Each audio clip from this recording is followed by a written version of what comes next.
Good day, viewers. I am Masana JCC, who is coming to teach you one of English topics, that is parts of speech or word classes. So I hope you will enjoy the lesson as we progress. So today we intend to discuss parts of speech. And now when you look at parts of speech, this is a very, very important English topic. It serves as foundation to various grammar topics. So once you master this, you are likely not going to find other topics challenging. But if you find it difficult to differentiate one word class from the other, you are likely going to find other topics challenging. So I think this could be regarded as a foundation for subsequent grammar topics that we will discuss later in our subsequent classes. So let's start. Parts of speech. Parts of speech are word groupings in English language according to the role they play in grammar. In short, parts of speech may also be called word classes or form classes. Basically, there are 8 parts of speech. These include nouns, pronouns, adjectives, verbs, adverbs, prepositions, conjunctions, and interjections. Let's start by looking at nouns first. Noun. Noun is a name given to anything. Example, person, animal, place, thing, or idea. Let's look at examples under each category. On the person, we have Ali, we have Ami, we have Peter, John, etc. On the animal, we have cat, dog, rat, goat, etc. On the place, we have Bansang, Banjul, Kotu, Serekunda, etc. On the thing, we have book, pen, table, chair, etc. On the idea, we have freedom, wisdom, love, democracy, etc. Democracy. Okay, fine. Okay.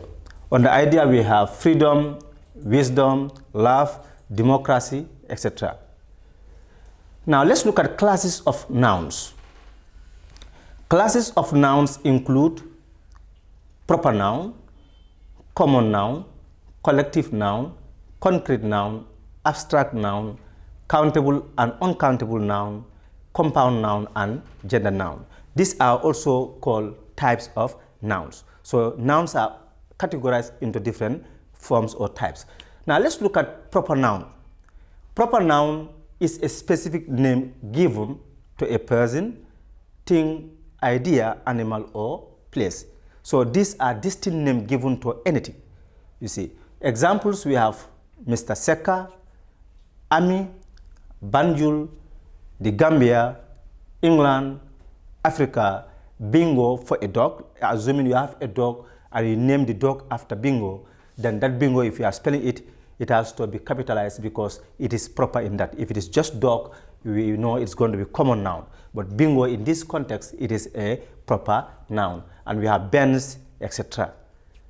Note, the first letter of a proper noun should always begin with capital letter. So anytime you write, be it at the beginning, middle, or end of your structure that you write, if there is any of these categories that's proper noun, you must always capitalize the initial letter. So that's what you need to take note of. Then from there we move on to the second category, which is common noun. Now, common noun refers to names of ordinary things. Example, water, milk, cat, school, table, hospital, girl, man, etc. Let's move on to the third category, which is collective noun. It is a singular noun that refers to a group of things, animals, or people when the whole group is being considered as one. Example, a flock of sheep, a herd of cattle, a fleet of cars, a swarm of bees, a battalion of soldiers, staff, family, team, colony, galaxy, etc. are all examples of collective noun. From there we have another category which is concrete noun. It refers to something that one can touch and feel. Anything that you can touch and feel will be categorized under concrete noun. Sometimes we call it tangible nouns. They are nouns that you can see, feel, and touch. The following are examples of concrete nouns: bird, carpet, hand, monkey, shoe, window, etc. From there we move on to abstract noun. This we will also call it intangible noun. In some material we call them intangible nouns, or you can call them abstract nouns. It is a noun that exists in mind and denotes an idea, quality, or state rather than a concrete object. Example: truth, danger, happiness, love, beauty, etc. All these things are abstract or intangible noun. From there we move on to another category of nouns, which is countable noun. A noun that can be counted. In other words, countable noun is a noun that can be counted. In other words, they are nouns that can be singled out or counted. It can be preceded by certain articles such as a, and, the, some, and can exist in a plural form. In other words, these are syntactic identification of nouns. Usually when words are used in structures, if they are preceded by these articles or determinants, they are regarded as nouns. So that's another strategy that you can use to identify a given word as whether it is a noun or not. Examples of countable nouns: we have books, pens, tables, baskets, girls, computers, etc. Okay, so we are going to look at uncountable nouns, or we call them mass nouns or non-count nouns. This is a noun that cannot be counted and must not be preceded by the word a, and does not usually exist in a plural form. Example: poverty, luggage, furniture, equipment, etc. When you look at uncountable nouns, for further information, in order to easily identify countable from non-countable or uncountable noun, is that uncountable nouns do not take number. You don't say 1, 2, 3, 4. You get the point. So they don't take number, and then they also don't take a or an. So you take note of that. From there we move on to compound noun. Compound noun, it consists of two or more words which are separated, joined, or hyphenated to make a single noun.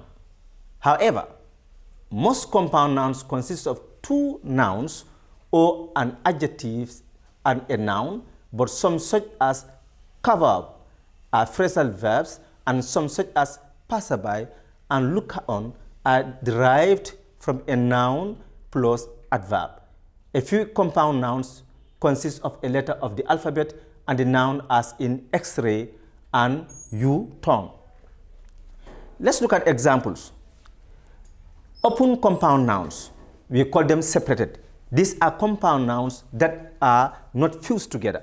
So it means if you have two or more words that form that given noun, each of those individual words will stand on their own. So they won't be fused together to make up a unit called noun. So like when you have income tax, income is on its own and tax. So they are separated, they are open. And we have police station. So you don't fuse it together, unlike other categories, as we'll come to see.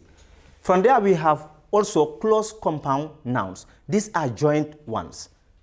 They are compound nouns that act as a unit. They are fused together, you see. So there's no space between them, and there's no hyphen separating each of the units that make up that given word. Example, we have blackboard. You don't say black space board, and you don't say class space room. So blackboard, classroom, etc. These are words that are fused together, acting as a unit. So that's it. Also, we have another category which is hyphenated compound nouns.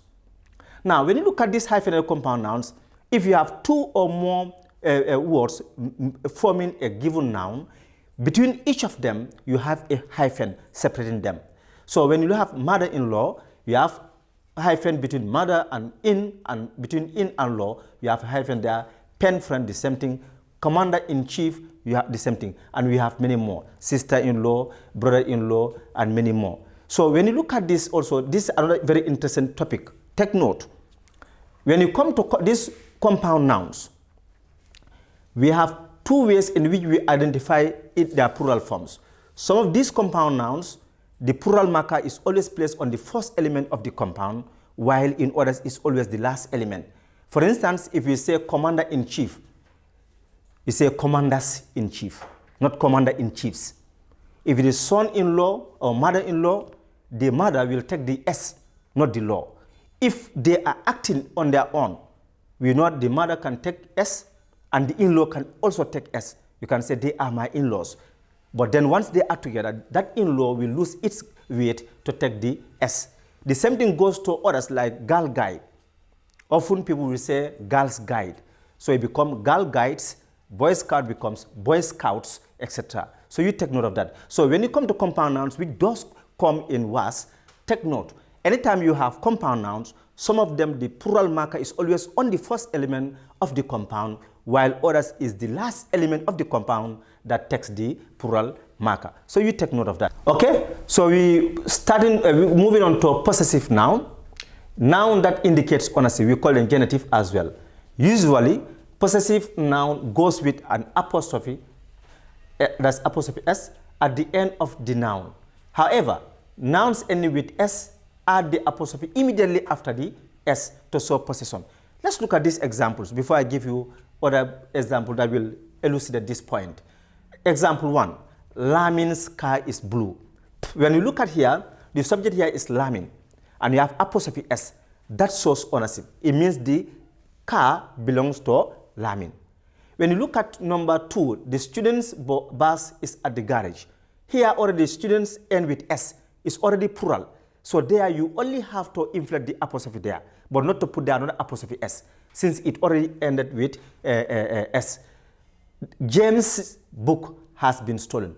James in this context is singular, but it ends with S. So you just have to add the apostrophe and that's all, but not to add another S, unlike other nouns that will go that way. The girls' apples were taken from their bags. So when you look at this example 2, already the subject is in plural form. All that you ought to do is to inflect it with an apostrophe to show ownership. See the point? So take note. When you look at these things, not only do we have to consider this, but there are other nouns that may be singular and they will take apostrophe S, and that may also change from singular to plural while you still have to add the apostrophe S. Let's take man for example. You can say the man's book. And now when you change the man from singular to plural, you have to say the man's book. Here, man is M-A-N apostrophe S, and the noun that is on comes after. And if you change the man singular to plural, you have the man. Now, the man's book is to be M-E-N apostrophe S. So you take note. Any noun which is in plural form but does not end with S, you must add apostrophe S to show ownership. From there, we move on to the next point, that is gender nouns. These nouns identify the sex of a given noun. They are usually categorized into feminine, masculine, common, and neuter gender. Let's look at each of them. A, masculine gender, identifies the gender of a male noun. For example, mayor, master, father, king, etc. Feminine gender identifies the gender of a female noun. For example, mayoress, actress, mistress, mother, queen, etc. When you look at these two, you'll see mayor, male. But if we have a female mayor, you cannot just say mayor, you say mayoress. If it is somebody who plays drama, if it is male, you can say actor. If it is female, you can say actress, mister, mistress, and many more. King versus queen. So you take note of that. From there, we move on to neuter gender. Neuter gender does not indicate any gender or sex. For example, apple, table, bottle, car, spoon, etc. So they are neuter. You get the point. So So you take note of that. Then from there we have D, common or dual gender. Refers to a noun that does not specify gender. Example, student, child, parent, teacher, doctor, etc. So when you look at this, it's not specific. It can go either ways, either masculine or feminine. From there we move on to the other point, that's verbal noun. Okay. From there we move on to verbal noun or gerund, a verb that takes a position of a noun in a sentence. These are usually verbs that end in ing. For instance, if we look at this example, we say smoking kills, killing is a crime, singing is fun, mode dislike, singing. So when you look at these examples, you come to realize that all the verbs smoke, kill, sing are all, they take derivations, ing. So that has changed their word classes from verbs to nouns. So you take note of that. Let's look at functions of noun. Now, having discussed the types, already I know we talked about proper, common, concrete, abstract, collective, compound nouns, and many more. Now we have to look at roles that nouns play. Take note of one thing. Usually, nouns have their own functions like verbs and other things. But then sometimes one word in one context could be seen as a noun. In another context, it changes its word class. So you take note of that. So, but how do you establish that this given word is a noun? You have to look at the role it plays. And that's the shortest way to name any particular word. What is the role of a word in a context? That will help you to identify its word class or part of speech. So when you come to nouns, the nouns have different functions or roles, and that will help us to determine their word class. Let's look at functions of noun. Okay? Basically, nouns perform 5 functions. These include subject, object, subject complement, object of preposition. Now, these are 5 major functions of nouns. Let's look at them one after another. As subject of the sentence. Some may even call it subjects of verbs. You take note.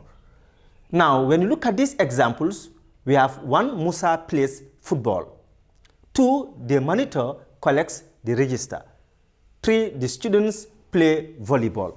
When you look at all these nouns, their roles are subjects. It means they precede the verb. They come before the verbs. And they can always answer the question who or what. When you look at here, Musa plays football. You can ask who plays football. The answer automatically becomes Musa. The monitor collects the register. Who collects the register? The answer is going to be the monitor. The students play volleyball. Who play volleyball? The answer is going to be the students. So that will help you to identify nouns. They answer the question who or what. Okay, let's look at the second functions of noun as object of the sentence. Some may call it object of verbs. You get the point. So when a noun phrase, or when a noun as a word receives the action of the verb, it is called object of that verb. In other words, if it directly receives its effect, then we call it direct object. You get the point. In other words, when a noun is underlined after a main verb, or when a noun comes after a main verb, we call it object of that verb. So you take note. Let's look at examples. Example 1, she kicked the ball. 2, Lamin bought a mango. 3, the hunter killed the lion. When you look at all these examples, we have the ball, mango, and lion. If you look at their positions, they are all receiving effects of, directly receiving effect of their verbs. So we call them objects of verbs. Get the point? So in other words, they can also answer who or what. Let's look at number 1. She kicked. That's where the verb is. If you put that she kicked what? The answer is going to be the ball. Lamin bought what? The answer is going to be a mango. The hunter killed what? The answer is going to be the lion. So the articles before them, D and A, are adjectives. They are determinants. But the ones receiving the direct effect are the nouns, which is ball, mango, and lion. We are moving on to the third role or function of noun.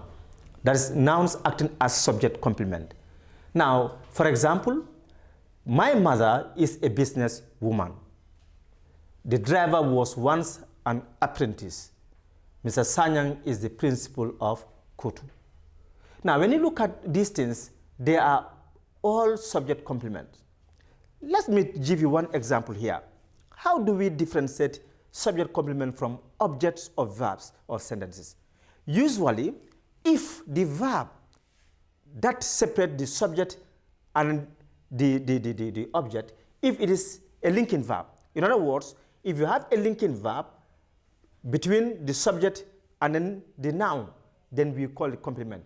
My mother is what? A businesswoman. Who is a businesswoman? My mother. You get the point. So because the word is not auxiliary verb in this context, but a linking verb. When you look at example 2, the driver was once an apprentice. So when you look at here, who is the driver? The one who was once an apprentice. Who was once an apprentice? The driver. So they answer each other. You get the point. Then we move on. Who is Mr. Sanyang? The principal of Kotu. Who is the principal of Kotu? Mr. Sanyang. So it means, in short, when you have a noun coming after linking verbs, then it acts as the same thing like the subject. We call it noun, a subject complement. So it complements the subject as we have it in these examples. From there we move on to the fourth role of noun. That's as nouns act as object complement. For instance, the man declared his wife a harlot. You see, he bought Modu a new bicycle. The chief bought his daughter big earrings. When you look at these examples, harlot, bicycle, rings, when you look at them, they are object complements. You see, they are object complement. You get the point. So that's another function of nouns in sentences. From that we have the fifth function of nouns. Nouns act as objects of prepositions. You get the point. When you look at these examples, it means if you are given a sentence and there is a noun which comes right after a preposition, then we call it object of preposition, as we have it in the following examples now. Example 1, he is going to school. The noun here is school.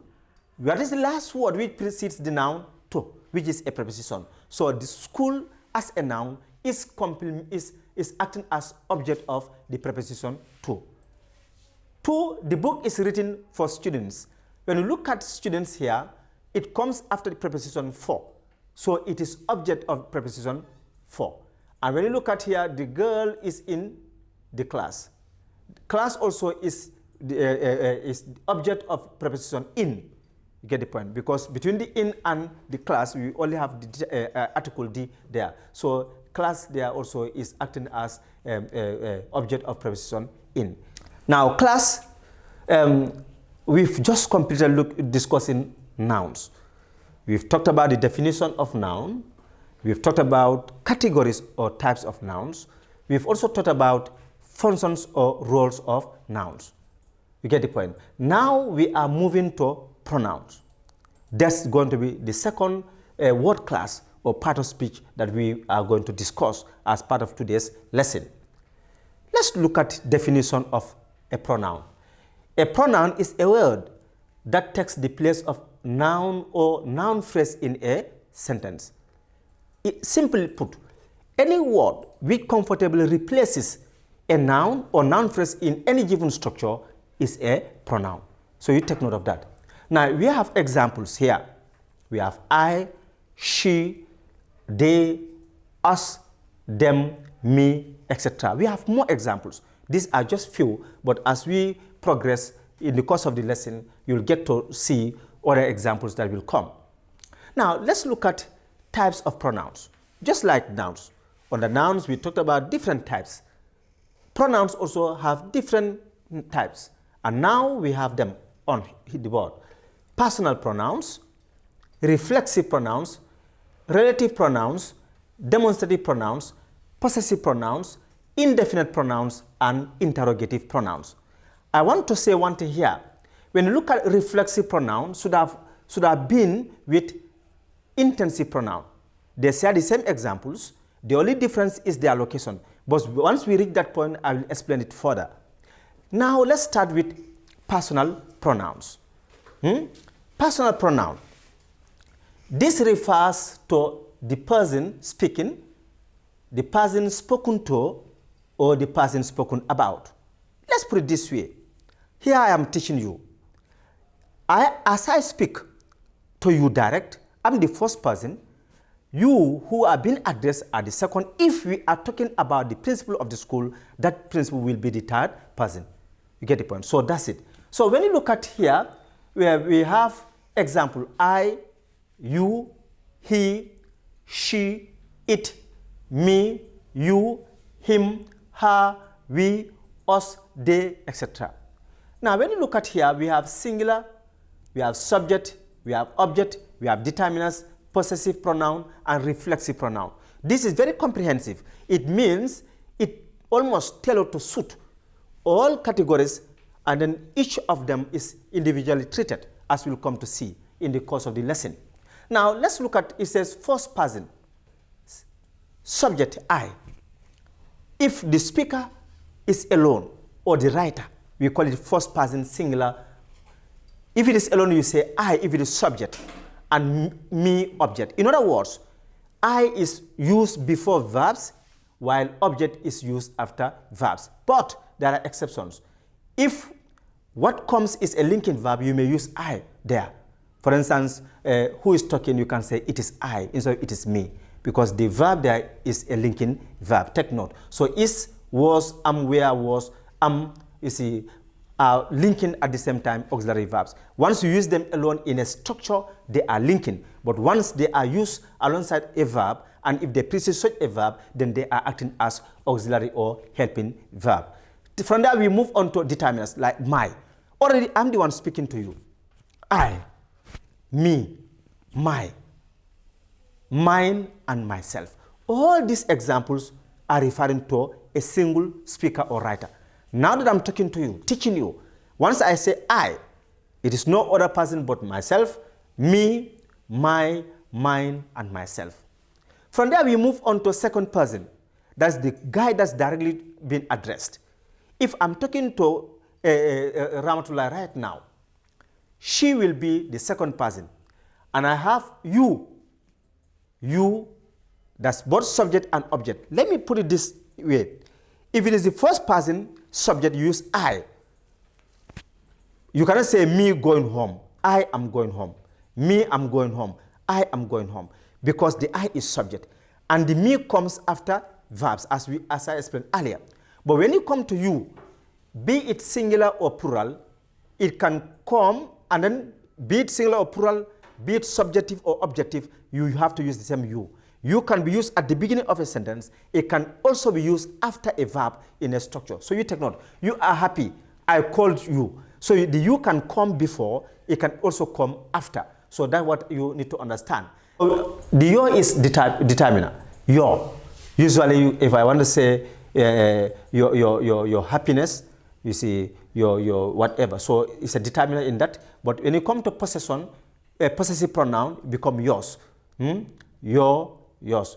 And then reflexive become yourself for the second person. So you can go with you as subject, you as object, and you as determiner, and possessive pronoun can be yours, and yourself become reflexive. You see. So from there we move on to third person. Here is the guy or is the person that's been talked about. If I'm talking to you right now, and then we are discussing someone's issue, I am the first person, the one talking to you. You become the second, and that guy becomes the third. This can be singular, can be plural, depending on the number involved. Let's look at examples. We have she, we have he, we have it. We have him, we have her, and we have it. We have his, we have her, we have it. We have his, hers, its. We have himself, herself, itself. Let me explain that point. When you look at she, is feminine. If I say Kumba, she. Modu, he. And E is neuter, like book, table, or so. Him correspondingly refers to he. Get the point? He, him, and then she, her, while it. The same thing when you come to his, we know it's masculine. So it he, him, his, and then she, her, her. And then we have it. When you come to the possessive, it becomes he, him, his, she, her, hers, and then its. And when you look at the reflexive, it becomes himself for the he, herself for the her, and itself for the it. Good. All right, so from there we move on. So we are done with singular. Now we are moving on to plural, first person, as you can remember. Then we move on to first person, that's personal pronouns. We also already exhaust the singular, and we are moving on to plural. Now first person, as I said earlier, is always the speaker or writer. If it is singular, it means individual, while if it is plural, it means two or more. When you look at this example, we have we as opposed to I. So we, anytime someone say we or write we, it means that speaker or writer plus one or more people. And then the object becomes us. If you say he or she is calling us, that us is not limited to the speaker alone or writer. It means the speaker plus one or more people. So you take note of that. Then are, and then us, and then ourselves. So you take note of that. So all these things are plural. Are mean the speaker plus more. And then us, also the speaker plus more. And then ourselves mean speaker plus others. So it become reflexive. If you say we, we love, you see, we love our house. That house is us. They beat our friend. The friend who is beaten is us. So the two are both showing ownership there. You see. So if you use ourselves, we love ourselves. You get the point. So the we is plural. You cannot say we love himself, we love itself, we love herself, but we love ourselves. That ourselves is plural, refers to we. Then when you look at second person, you have you as subject and you as object. I have said this earlier. Whether the you is singular or plural, it can come before and after verbs, because the you is second person.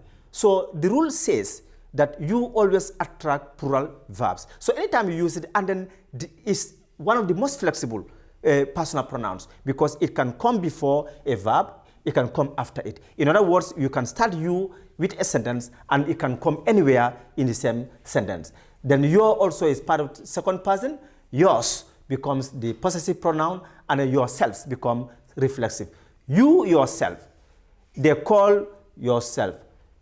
You yourselves, etc. So it means the yourselves is reflexive. Then we move on to third person plural. They. If it is subject, if it is object, it's them. They are here, not them are here. You see, we call them, not we call they, because they have two different roles. So the they is subject while the them is object. And when you come to the determinants, we have their, theirs, and themselves. You see, they were asked to take care of themselves, not to say they are asked to take care of itself, herself, or himself. So you say they were asked to take care of themselves. So that themselves is a reflexive third person plural pronoun. Then from there we move on to reflexive pronoun. So we are done with personal pronouns. Now we are moving to another type of pronoun, which is called reflexive pronoun. As I said earlier, this reflexive pronoun should have been treated alongside intensive pronoun, because they share the same examples. Now, reflexive pronoun, this refers back to a noun or pronoun that has been mentioned earlier in the sentence, while intensive pronoun add emphasis to the subject. In other words, the examples that we are coming to see, if you use a subject, singular or plural, once any of the pronouns come right after, then in that context they are intensive. But if a word or two separates them, they are more of reflexive. It means they refer back to the subject. That's what I'm trying to explain. So let's look at examples on the reflexive pronoun. One, I cut myself with the bread knife. I cut myself. Here in this context, I, which is singular, you have myself. You get the point. Now you have a verb separating the two. But if I say I myself, in that context it becomes intensive pronoun. Two, he blames himself for the failure. This himself refers to the subject he. But if it were intensive personal pronoun, it would have been he himself blames for whatever. So therefore, take note of that. And then they argued among themselves. They themselves argued.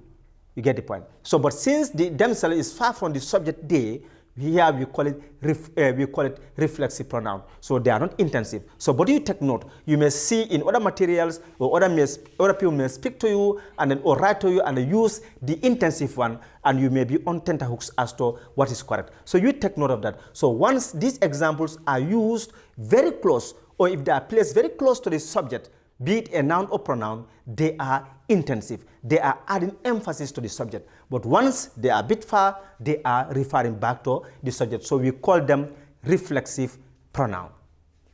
From there, we move on to relative pronouns. That's another type of pronouns. Now, relative pronouns, these are pronouns that introduce a relative clause. This is a very interesting point. And all those who are following us, it means from here you may find it easy to identify relative or adjectival clauses from the rest. I will explain once we read the examples. The relative pronoun refers back to a noun or noun phrase in the main clause called the antecedent. For example, we have who, whom, whose, which, that, etc. Example 1. The student who studied hard passed all the subjects. Here, when you look at the word who studied hard, passed all the subjects. Who studied hard? The who is acting as a head word of a clause here. Who studied hard? It automatically becomes adjectival or relative clause. So in this context, by looking at the head word, assuming that who studied hard is underlined, you have to look at who studied past in relation to the last word which precedes it. What is that word? Student, which is a noun. So this becomes a relative clause and it qualifies the noun student. So all relative clauses are adjectival. Take note. You can say adjectival clause or relative clause. 2, the man whose money was stolen is my uncle. The man whose money was stolen is my uncle. If whose money was stolen is underlined, and you look at the last word, which is man, is a noun, you get the point. So this also becomes an adjectival or relative clause, and it qualifies the noun man. So we're going to continue. Example 3, the house that I built got destroyed by the fire.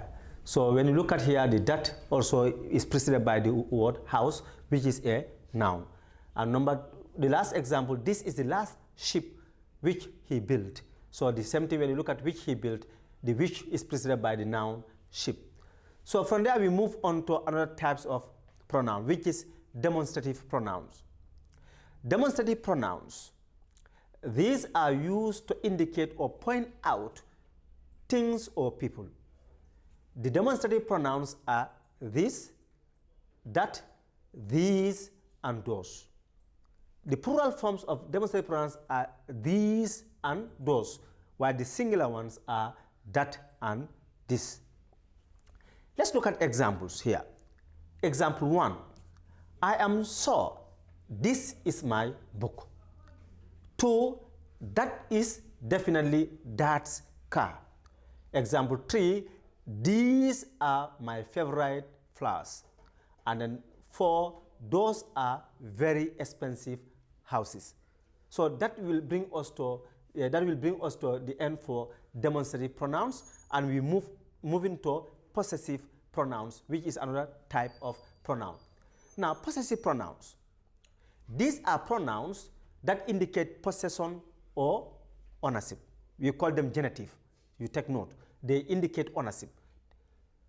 For instance, we have mine, yours, his, hers, its, ours, yours, theirs, etc. Let's look at these examples.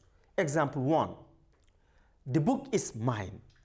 When you look at that structure, the word mine indicates ownership. It's telling anybody who hears what I have to say that the speaker owns the book. So what is indicating that ownership is mine. 2, the prize is clearly ours. Here, what is on here is prize, and what is showing that ownership is ours. The word ours there indicates ownership. 3, this house is theirs. So what is on here is house, and what indicates that it is owned by third person plurals is theirs. And then the mobile is his. So this his also is indicating ownership. So these are some examples of possessive pronouns. We call them genitive or they show ownership. So we move on to the other type of pronoun, which is indefinite pronouns. Indefinite pronouns. Indefinite pronouns, these are pronouns that are used to refer to people or things without specifying exactly who or what they are. So we call them indefinite pronouns. Examples, we have anybody, nobody, somebody, someone, anything, everyone, everybody, none, everything, either, neither, each, nothing, etc. So these are examples of indefinite pronouns. So you take note of them. They are not specific at all. They are somehow general. Now let's look at the table here. It says in the table below, indefinite pronouns are arranged in singular and plural form. Let's look at them. We have the plural case and we have the singular case. One, plural, we have both, we have many, we have few, others, and several. When you look at the others, their corresponding tables, for both we have all, any, someone, somebody, something, and many we have some, anyone, anybody, anything, few, and then others we have none, everybody, everyone, everything, and several we have nobody, no one, nothing. So when you look at this table, the plural case, these ones could be possessive, could be plural, while the others are singular. So that's what it's trying to say. It says, note, all, some, and none can be both singular and plural. So it only depends on the context in which you use them. You see, so sometimes you can use all and it will be singular. It can be plural as well. You can use some as well as none. Now we have examples here. None is permitted to talk. 2, someone was sacked last year. And 3, nothing matters now. Few are allowed to attend the meeting. Then we move on to another type of pronoun, which is interrogative pronouns. That's another type of pronoun. Interrogative pronouns, these are pronouns used to ask questions. They are among words sometimes called WH words, such as which, what, who, whom, and whose, etc. Examples: which of the books do you wish to read? 2, what are the names of those ladies? And 3, whom may we report the matter to? So these are examples of interrogative pronouns. Then we move on to the last part for pronouns. That's the last type of pronoun. We have reciprocal pronouns. Reciprocal pronoun is a pronoun that indicates two-way relationship or to convey the idea of reciprocity. In other words, it indicates exchange of an action between two or more people, for example, each other and one another. Let me explain this point. When you come to reciprocal pronouns, we have only 2 examples. It's either each other or one another. Each other is always used when the action is shared by only 2 people.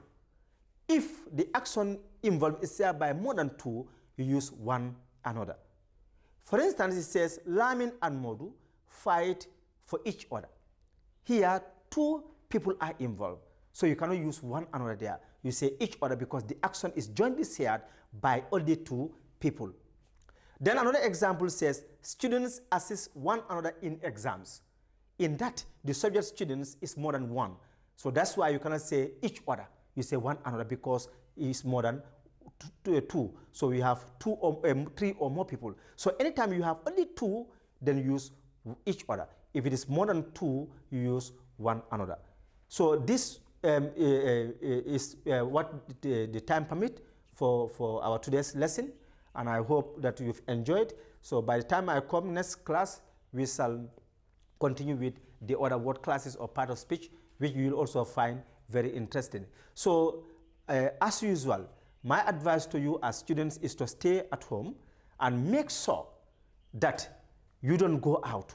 Avoid crowds and always wash your hands with soap and water and other sanitizers. So make sure you also take other precautionary measures given by our medical experts. Don't just say, I don't believe in this, I don't believe in that. Do as they advise. We will all be safe together. It is you who matter. That's why we are here, to make life easy for you. I thank you all the best of luck. Until I come your way next lesson, have a nice day.